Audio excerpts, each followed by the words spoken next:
Good evening, everybody, and welcome to Enlightening Your Way. I'm your host, Nancy Lombardo. We are airing on the official Lilydale Assembly Facebook page and YouTube channel.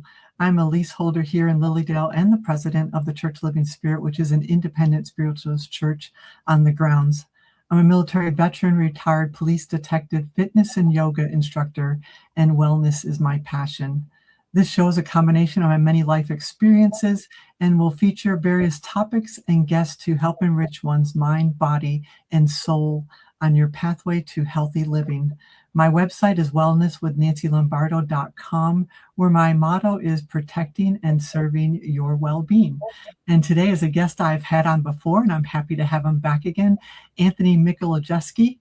Anthony has lived in the beautiful mountains of Western North Carolina and the Asheville area for over 22 years and is known as the Asheville Medium. Anthony is a psychic evidential medium and spiritualist. He is also a teacher, animal communicator, certified vibrational sound healer, and a certified past life regressionist. Anthony teaches psychic and evidential mediumship courses and demonstrates platform mediumship in the Asheville area and around the United States and Canada. Anthony has studied with some of the most prominent mediums in the United States and England, and he believes the responsibility and sacredness of mediumship should be given with the highest integrity in your work with clients and those in the divine spirit world. And to find out everything that Anthony has going on in his upcoming workshops, check out his website at asheville.medium.com. Welcome, Anthony. Welcome, Nancy. Thank you so much for having me back again. Great to see you. It's very great to see. Before we get into anything, I would really just like to touch base on how the great people of Asheville are doing after the flooding. Well, we're recovering. I mean, there still is a lot of recovery that's going on, but it's been cleaned up a lot. I mean, we've made heaps and strides, getting things back to normal again, as normal can possibly be. But there still are areas that were completely wiped out, and I don't really think they're going to rebuild there. Like in Swannanoa, which is a community outside of Asheville, it really got hit hard, along with Lake Lure. They just now opened Lake Lure, which is where they had the, they filmed the Dirty Dancing movie. Oh, I didn't know that. Yeah, they filmed it there at the lodge that once stood there on Lake Lure, and they did most of their filming, the water scenes. So it's just really beautiful there. But they just cleaned up Lake Lure, I would say, like a month ago. Oh. So I haven't been there to check it out. I've just been so busy, as we all have been. But I heard that the cleanup has gone in the right direction. That's good news. How do you feel the spirit of the community has been like through all this? I really think it's brought us together. We came to help each other. Asheville really got hit by it hard. They were out without power for, I think, 6 weeks, and they didn't have. Wow. Actually, longer than that. 6 weeks they didn't have power, and I think there was 3 months they didn't have water. It was really bad. Yeah, that's tough. They had just had a new water system put in, and it flushed the piping out and destroyed the pipes, and that was the issue. Now we were out. We don't live in Asheville. I live in Hendersonville, which is 20 miles south of Asheville. We lost electricity and internet for a week, and we lost. I think we didn't have any water for, I think it must have been close to a week. So it was interesting because you couldn't find out what was going on. You don't have no internet. I mean, it was the towers were down, and it was so I could say it prepared us for any other kind of storms or any other emergency circumstances. We are prepared. Right. But like, the good thing is, like, we always have to prepare. I live on a mountain. It's a very kind of I would say natural kind of environment. We have lots of trees in our neighborhood. It's not a gated community or anything like that. I mean, you know, I live in a very modest house, but we prepare for the winters. You know, when we do get a big snowstorm, we're not going anywhere for 4 days. Right. And That's we kind of live like yeah, we live on county roads, very much the same. We live on county roads. But if we get 20 inches of snow, we know we're not going to go anywhere for 4 days. And you just know that you're not going, you know, you're not going to have someone come to your home. So, and being that I work from home, you just, you know, cancel and reschedule people. They're understanding. But we always have our freezers packed, right, to prepare. We make soups, we make stews, we make this, we make that. We put it in the freezer. Long story short, for the hurricane, because we didn't have electricity, we knew we had only a certain amount of days for that food to be still okay to eat. Oh, smart, right? Yeah. Mm-hmm. So we brought it all out, and you know, not everybody stores like my husband and I do. And not everybody cooks like my husband and I do. So we brought our food out, we shared with the neighbors, and we got the grill out, and you know, we started cooking this food and giving it to neighbors. Like, okay, we've got soups here, take some soup, because we still had gas. We could heat up our stove, you know, the top of our stove. Yeah, so we shared the food. I mean, that was just, and we did have to throw some food out, unfortunately, but most of it we were able to give out to the community. Yeah, that's lovely. And that's what everybody did. We all contributed, you know, and ate together. Brings out unity, doesn't it? For sure. Tragedy, sadly. But it's interesting you're talking about the mountains, because that was one of my questions about all the years you've been in North Carolina. How has that environment shaped your connection to spirit? Well, that's a good question. I've been here since 2003. It is a very spiritual place. Mm-hmm. I can tell you though, it does attract people that I feel need the healing or need things to work on. Okay. Mm-hmm. So I'm busy. However, the energetic flow in Asheville, I think, has changed a little bit. It's become more commercial, so it's lost a little bit of its spiritual feeling there, to be honest. Mm-hmm. A little whirlwind, like it has a whirlwind to it, where it's nice to visit, but I don't want to live there. But I like to go visit. You know, it has great restaurants. We have restaurants of every type of culture, pretty much, which is nice. So there's positives to that too. You know, growth is always a balance, right? Yeah, well, for sure, absolutely. But it's beautiful here. It is very congested here now because a lot of people are moving here. And the topography cannot handle the amount of people here. Yeah. So everything's pretty busy. Even the shortcuts of getting around, everyone knows how to get there now. So it's changed. But I like it. You know, it's done well for me since I've been here. So I love the mountains. I love the energy of it. And but you know, medium. What's that? And you're the Asheville medium. I go by as the Asheville medium. It's just easier than Anthony Mikolojeski, right? I'm only going to say your last name one time because I skip over it. I usually make a mess of your last name all the time. So. You do such a great job, though. I mean, you've got it down to a science now. I remember the first time I think I met you. I think was my second time coming to Lilydale, and I think it was just, or maybe I think it was the second time. We were just coming out of COVID, and the shuttle bus from the Buffalo airport was only taking one person at a time. Right. Remember? Yeah. And the cost of it was it was more than my airline ticket to come into Buffalo, which was shocking. So that's when I reached out to Lilydale and I said, can anyone be willing to pick me up at the airport, and I'll pay you the cost I pay for the shuttle.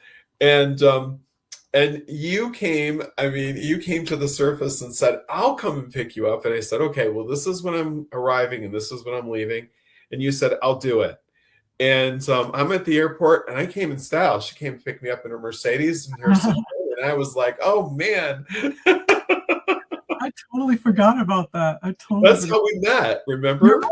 Yeah, we had such a great conversation. That was lovely. That was lovely. So when do you believe that you felt that your mediumship was more than just experience, and this was something that you were really meant to do in your life? Well, I can tell you honestly, I've always had spiritual experiences as from a child through my teenage years, and then even through my young adult years. And I was in denial. I thought that everybody had these experiences. And so with talking with my coworkers, because I was in the hair industry, doing hair for over 40 years. And I still do hair actually 2 or 3 days a month, where I put all my clients on one day and do hair all day. But I do mediumship full time. But I'm just going to say, I was in denial. I was told by a couple mediums that I was a medium and that I've been actually handpicked to do this. And I kept saying, no, I wasn't confident enough to really believe that this was what I was supposed to do. Yeah, it takes confidence. Yeah, it does. And I think it's normal. I think it's normal for someone to have those questions about oneself. It's not like, one day you decide you're going to become a medium, yeah. There's a lot of responsibility, and there's a lot of judgment or criticism that's going to come with that, with taking that role. Absolutely. Yeah.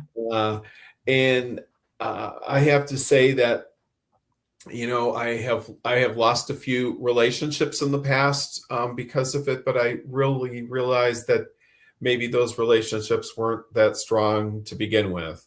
But I can tell you, the people that knew my integrity with doing hair for many years, and being self-employed for 27 years, they told me, if you are a medium, I believe you, because you're the highest person of integrity, and that's the highest compliment you could possibly get. So yeah. And I would say, I think my education, going to study with prominent mediums, such as Tony Stockwell and Mavis Patilla and James Von Prague, among others, it gave me the confidence within myself, but also the confidence with spirit. And we know that that's constantly evolving. Your personal life and your mediumship is evolving. And then there's a time when the soul knows it's ready to work with spirit. Yeah. So, well, you must be psychic, because that leads me right into my next question. Oh gosh, amazing! Imagine that. Because I was thinking about all the people that you've studied with, and what is one lesson that has really stayed with you? Being true to yourself, being true to spirit, and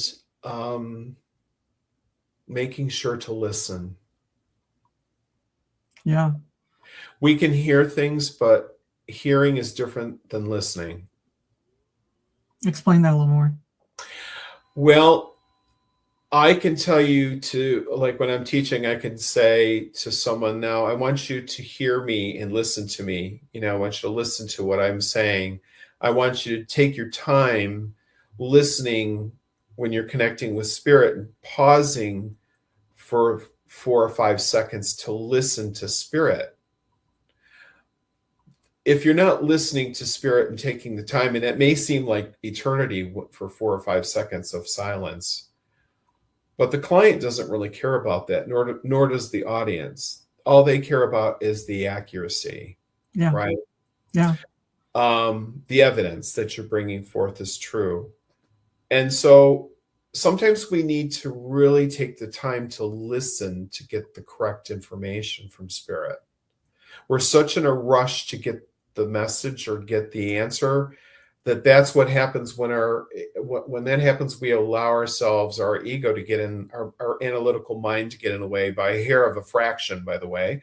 Yeah. And we add to the story from our analytical mind, and then we get the evidence wrong. And it's what I've learned is with mediumship, it's like baking a cake. You cannot rush your mediumship. That's interesting. I have seen you work that way at church. I've seen you take those pauses, and it actually looks like you're definitely listening before anything comes out of your mouth. I've seen you work that way. So yeah. Yeah, and I have to say, for any of our young viewers out there, or our late bloomers in mediumship like myself, I've always been spiritually connected, but I have been working now for, I think, close to 12 years now as a professional. And that's like having a website, putting yourself out there kind of a thing.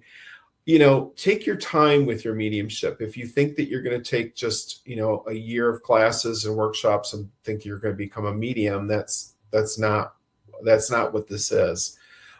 This takes a lot of dedication, a lot of hard work. And again, the unfoldment of your personal life and the unfoldment of your mediumship and how it empowers you, like from a personal standpoint. Yeah, so true. So true. I used to be very shy to get up in front of an audience or in front of a group to speak. I had issues with that when I was in high school and in college. And I have to tell you, my mediumship has allowed me to step into truly who I am. From my personal level, it's empowered me, but it's empowered me as the medium too. Yeah. Yeah. I believe that. So it's changed my life, a 360 in so many ways. Think about the sacredness of this work. What does that responsibility look like for you? Let's see, the sacredness of the work. I value it. It's one of the most important things I've ever done in my life, actually, to feel like I'm connecting with the divine consciousness of those who have, lived here before in the physical world and have transitioned to the spiritual world, who are still alive, and to have them trust in me and allowing their beautiful gift to flow through me, and then give that healing and comfort, closure, and joy and love and healing to the client is the most fulfilling thing that I think I've ever done in my life. Really, it is. It is the most fulfilling. So I take it extremely seriously. I think there's a responsibility to try to aim for the best you can possibly be. So your intentions in doing this have to be at its highest at all times, not only for yourself, which is very important, but for the spirit world that you're working and representing. And also, you're dealing with people's lives in the physical. Yeah. And there's a lot of responsibility with that. So, as we do know, you could be an excellent medium, but if you're not, if you don't have the whole ball of wax, so to speak, how to work with people, how to treat your colleagues, how to work with others, how to, represent yourself, represent your space, being on time for your client, let's see, making sure you're put together. I mean, some way put together so that you look prepared and professional for your client. Because you could have anyone that is, an attorney, a doctor, a psychologist. I get all walks of life. And, typically the physical world criticizes us because they don't see what we see or feel what we feel. So you just want to present yourself so that you look like you're prepared Yeah. and ready to work for you and for spirit. So in your experience, how do our loved ones in spirit most often try to reach us? I mean, as working as a medium or just in general? Or just in general? Well, I think, well, first of all, the spirit world is not just above us. It's very fluid within our world. So they are very much part of our world on a daily basis, even though we don't see them, right? And again, they're not checking with us and being with us throughout the whole day. That would be boring for them. They're not chained to us, but right, that would be horrible. But my point is they do check in to see how we're doing, and they do care about us and want our life to be full and happy and on our path again, without holding on to grief and guilt and not having closure, or being traumatized by things that has maybe happened in the past. Or, sometimes just because, they want to check on their loved one because they were a fabulous mother or a fabulous uncle or a cousin, and they miss them dearly, and they just want to reconnect one more time with that loved one for a few minutes and feel that love and healing. And it's comfort to know that they're doing okay and that they still are part of our world. So the evidence will come through in the reading, and I always try to bring this through, is bringing the evidence that they're currently in your life now, and they will tell me situations that have happened in the last week or so, that they were witnessing what you were experiencing or researching, or maybe you're with family members. They'll tell me the details and even the conversations or the music or whatever, or what you were eating during dinner, That evidence. Yeah, it's that great evidence to prove they're still around you. But so I think I got off on a tangent, and I'm sorry. What was the question again? I'm sorry. We're talking about the most common way spirit tries to reach out. Oh, yes. So I think just signs and symbols in general. Yes, People, I'm sorry. I was leading right past them and don't even realize it's a sign right in their face. I was leading up to that. I'm so sorry, viewers. I would say I have noticed that I have had many experiences myself, and my clients have told me they've had experiences. Sometimes feathers will be presented to you from spirit. Yep. And not just, 2 feathers. I mean, we're talking feathers everywhere you go. There's a feather at your foot, like when you open the car door and it's right there. Or you go to the mailbox and there's a feather. And then you go to sit in the back patio and there's a feather, like right where you were going to be seated. Those are messages from loved ones in spirit. Sometimes they can come to you as a bird or another animal. I have had, when my father passed away, he came into my home. And this was before I was working as a medium, but that my dog recognized my father in the room and was barking and looking up and down as though someone was standing there.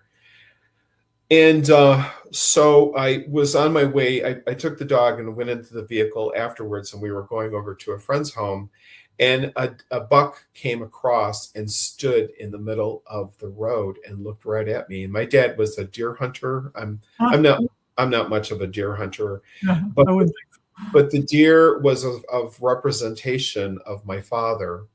And it was a very unusual interaction because the buck stood there and then did something with his paw on the middle of the road, and then he just walked away. And I mean, that's just, we don't usually see a buck standing in the middle of the road. What a beautiful sign. That's a beautiful sign. It was an amazing experience. Now, my mother comes to me very often as this yellow butterfly, and back when my mom passed away 26 years ago, I've always been an avid gardener, as you well know. Mm-hmm. And I had a dear friend of mine stop by, and he says, "Do you mind if I stop and visit?" I said, "Sure." And this is when I was living in Michigan. And I'm out there. I says, "Well, I'm gardening. I'm dirty, but you're more than welcome to come over and we hang out." So he comes over, and I'm out in the garden, and I had lost my mom probably maybe less than a year. And he turns to me, and there's this butterfly, and it lands on my shoulder, and it stays there for, I'm telling you, probably 4 minutes, which was just crazy. And then it was fluttering in my face and tapping me in the face and landed on my head. And I just was freaked out. I was just like, what is going on? And my friend said to me, "That's your mom coming to visit you, Anthony." And I said, "It's not my mom." He's like, "I'm telling you, I feel her here. This is your mother." And from that day forward, I've had a yellow butterfly interact with me on many occasions, very unusual interaction for many minutes. And those aren't really common. You don't see them on Mother's Day, Aw, specifically. I love that. I had this happen to me 2 other times on Mother's Day, where I had this interaction with a yellow and black butterfly. Wow, that's I know. a great story. So, and sometimes, I mean, we can be sitting reading a book, having coffee, and the light will flicker unusually. And no other lights are flickering. And then you go to check the light bulb, and you check the cord, and everything's fine. That's typically one of your relatives probably communicating with you. Well, as you know, there's so many seekers that come here to Lilydale, and if they were to just start paying attention to those little signs, I think they'd be very surprised on how often spirit is really around them, for sure. And blessed. Exactly. Yeah. I just had a mediumship circle at my home here, which I host once a month. And so I have a good group of people come, and some of them are my students and some of them are not. And most of them are my students. And we had lights flickering and dimming dramatically when I was working. And we were all making, because they usually connect with me with light. So it was letting our loved ones know that they were around us during the circle. So it was really cool. That's very cool. So one of the main reasons I wanted to have you on this show, because you're coming to Lilydale again. It's your 3rd season, you said? It is my 3rd season. I'm teaching. I think the first time you only taught like one class, or it wasn't even 1 or 2 classes at best, but you're teaching an entire week of classes. Yeah. My first year I did the pre-conference. Remember? Oh, that's right. That was the pre-conference. Yeah. With 3 other colleagues, and then I had 2 classes I was teaching the following week. Last year I think I had 3. Is that right? I think I had 3. Probably, and well attended. Yeah. Yeah, they were packed, and I was shocked, and I didn't even know I had a following. I mean, I just take a look at it, I was very humbled by the whole thing, because the whole classroom was packed, and they were like, "We came to see you." And I'm like, "Oh my gosh." So I had people from Texas and Colorado, and of course, New York State and New Hampshire, and, all over the United States, and also Canada. We had Canadians come too. And they're going to come again this year. Yes, I hope so too. So let's start with the dates, and let's go day by day, and tell me what you're going to be teaching this year. Yes, I have notes here on my phone. Notes, yes. I can't remember it all. So I'm going to be there opening weekend. A month here. Yeah. So I'll be there opening weekend, and all my classes are full day classes, and there's one that's a 2-day class, which I'll get to. But my first class is on Saturday, June the 20th. It's from 9 a.m. to 4 p.m. It's a full day class, and it's tapping into your abilities, which is an intro to psychic development. Okay. Uh-huh. So I teach that class very differently than most people. At least that's what other mediums at Lilydale have told me that have been in my class. I don't really teach you how to use, cards or tools or anything like that. Not that there's anything wrong with that, but I'm teaching you how to work from within. So you're not using any tools other than yourself. Mm-hmm. This will give you the foundation to understand how your chakras are correlated with your clairs, your clairvoyance, your clairaudience, your clairsentience, clairaugustance, and so on, and how they're correlated with your chakras, and building your energy, preparing to work, the breath work, the grounding, the protection, and then expanding the auric field, contracting the auric field, blending your auric field with the person in front of you so you're able to expand the energy and gently blend. Mm-hmm. You will be able to work with that person's spirit guide, which is their main spirit guide, which is the principle that knows everything about that person. So you'll be able to work in that capacity. And I also cover some energy work of knowing how to work energetically, how to set energetic boundaries. I think a lot of people that aren't even used to being in the right side of their brain, a lot of people that are in that left side all the time. I mean, it's practice to understand how to get there and stay there and work with that. Exactly. And then sustaining the power there, sustaining the connection, Yeah. holding your connection energetically, because it's all physics. So,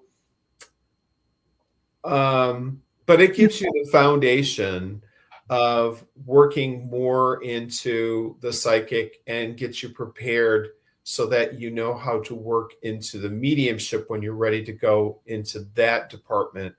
Right. But I also cover a little bit of psychometry as well in that class of how to read an object or a photograph and how to read it psychically. Yeah. So there's going to be a lot we cover. There'll be plenty of exercises through the class that you'll get experience to work with other people. And of course, I'll be walking around to check to see how you're doing and guiding you and giving you good confidence and constructive lessons on how to get there. Yeah. Perfect. Yeah. Day one. So if you're interested in wanting to develop your personal psychic just for your own self, because a lot of people want to learn how to do it just for their own personal self.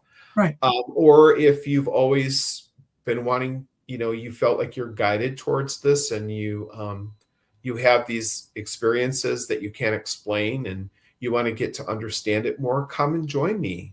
That's why I'm here. So, sounds like a great starting point. Yeah, it's a great starting point. So it's open to the general public. Yep. It's very educational and it's fun. And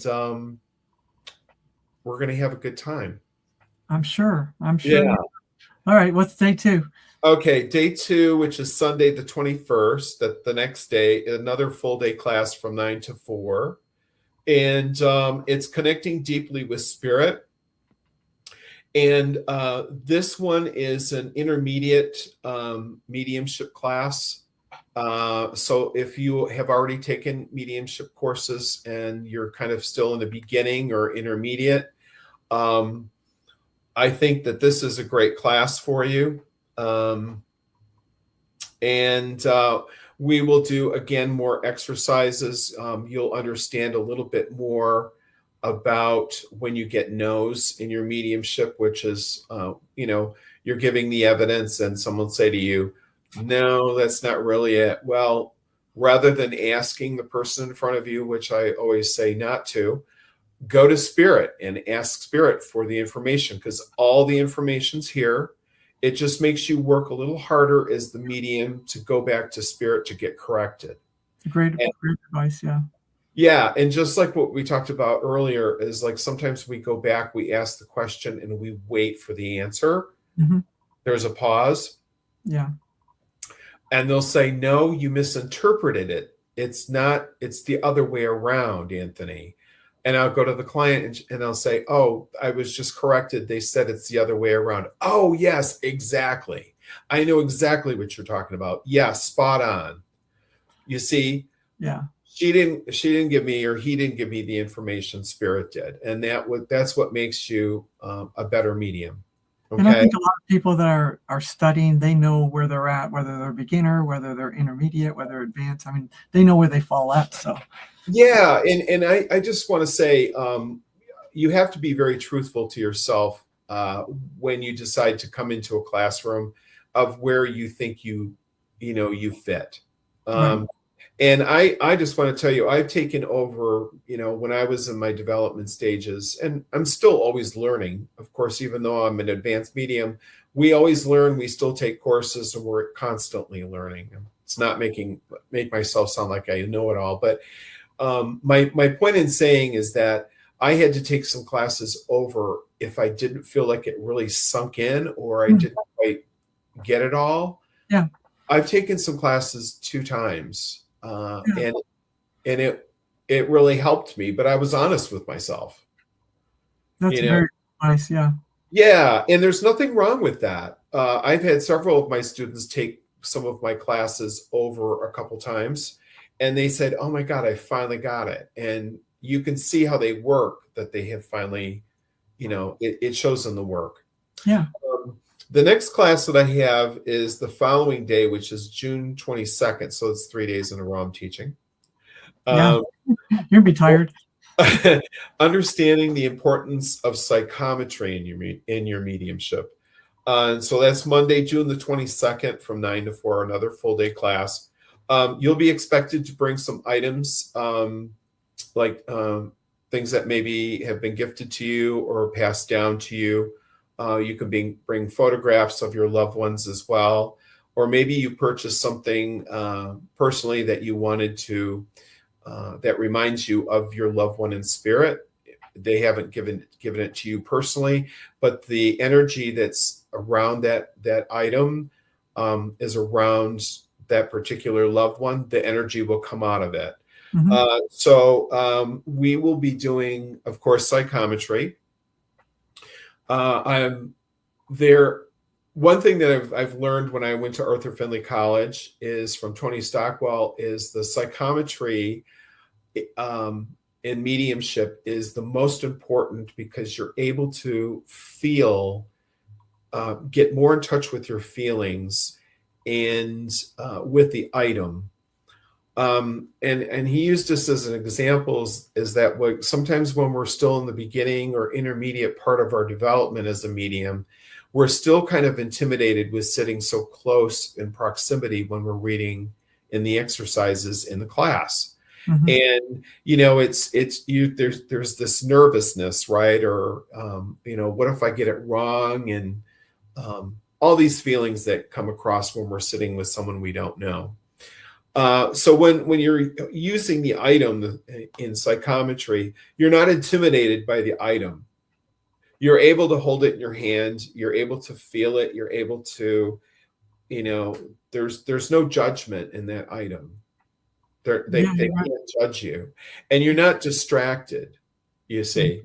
And so you get more deep into your feelings with it. And I sometimes even have them close their eyes, and I will sometimes blindfold them in the exercises, and they don't know what they're holding. So they don't even get a chance to see it. Mm-hmm. So I do a lot of different types of exercises for you to go within to trust. Yeah, I like right. that. And Yeah, I think that's really important in mediumship, is to be able to get that feeling, build that muscle, and understand. I remember that feeling. I trust this because I can feel it. You see, yeah. There's a muscle memory there. So that's the whole importance of that class. Pardon me. The next class I have, which is the following weekend, I'm there for 2 weeks in Lilydale. Okay, got you. is stepping into your platform mediumship with remote viewing. Oh, boy. So I've taught platform mediumship last time. This one I'm going to be much harder on everybody. This is more of an advanced class. Is this the one that's a 2-day class? It's a 2-day class. Okay. Yes. Sorry about that. Mhm. It's June 28th and June 29th, again, 9 to 4 p.m. So it's a Sunday and Monday workshop. Okay. Okay. And so I will be covering how to do your remote viewing in your mediumship first, to be able for you to get the exercise down, and they have the understanding of all the components in remote viewing in your mediumship. And then we're going to take it to the stage to where you get in front of the classroom, and you're going to be doing mediumship first of all, but then I'm going to allow you to do the remote viewing. Right. And I'll be guiding the students. I'll be up there on stage with you, so I'll be assisting you and helping you and knowing what to do. But I do teach it a little bit differently. I know that there are certain ways of doing remote viewing, and there's techniques that the FBI teaches. I don't teach that method. I studied with a shaman for 5 years, and in her mediumship that I learned from her, and then also Mavis Patilla taught the same way of how to relate to spirit, and how to bring the remote viewing in differently. And I'm not going to explain that now, but you're going to have to come to my class and find out. Like really, really good classes. Yeah. So there's that. And I have all the events are up on the Lily Dell Assembly Inc. Facebook page already, and they're up on your website also. They are, and I have one more class. Oh, I'm sorry. I thought okay. Go ahead. Sure. Yeah, it's called Blending Deeply with Spirit. It's an intermediate advanced workshop, and that's for the intermediate medium. And we will be just covering all the components of what makes you spiral out of your mediumship, and how to advance and stay in the power, and not allow your mind to get in the way, the nose to get in the way, and how to sustain your energy to overcome that spiraling out from being, having it affect your medium. Sustain that energy for sure. Yeah, that's the hardest part, is holding your energy. So that's on Tuesday, June the 30th, from 9 to 4. Yeah, so, you got your work cut out for you. I know, but I love it. So what are you most excited about coming back to Lilydale? What's the question? I'm sorry. What are you most excited about coming back to Lilydale? First of all, I loved coming to Lilydale because the energy there, to me, and the history associated with it, not only with American history, which to me, if you're a history person like myself, I love history. But one of the things I realized was how the suffragist movement and Lilydale were such an important component in how our Civil War turned out. And for all of you that don't know anything about this, you really should check it out, because it's really quite interesting. And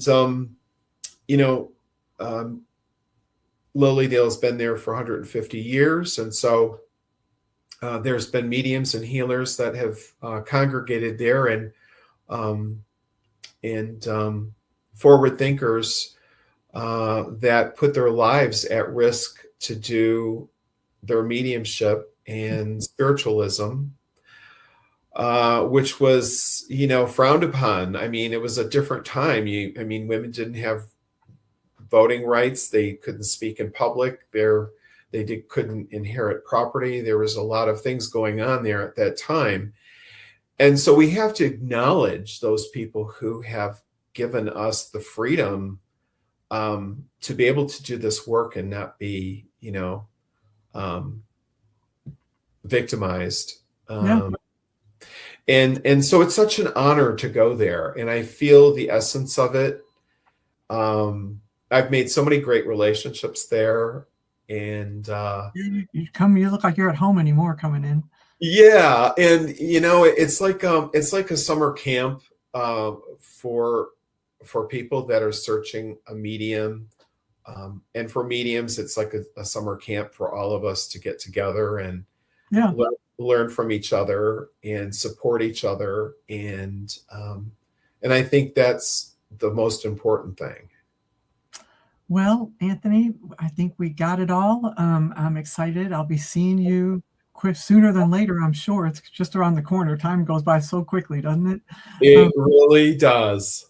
Thank you so much for taking the time to be with me this evening. And our guest, I hope they get a lot of information and go register for his classes. Like I said, they're already up online, along with all the events going on pre-season, during season, and post-season. We got a lot going on here in Lilydale. So thank you so much, Anthony, for joining me. Would you remind people of your website again?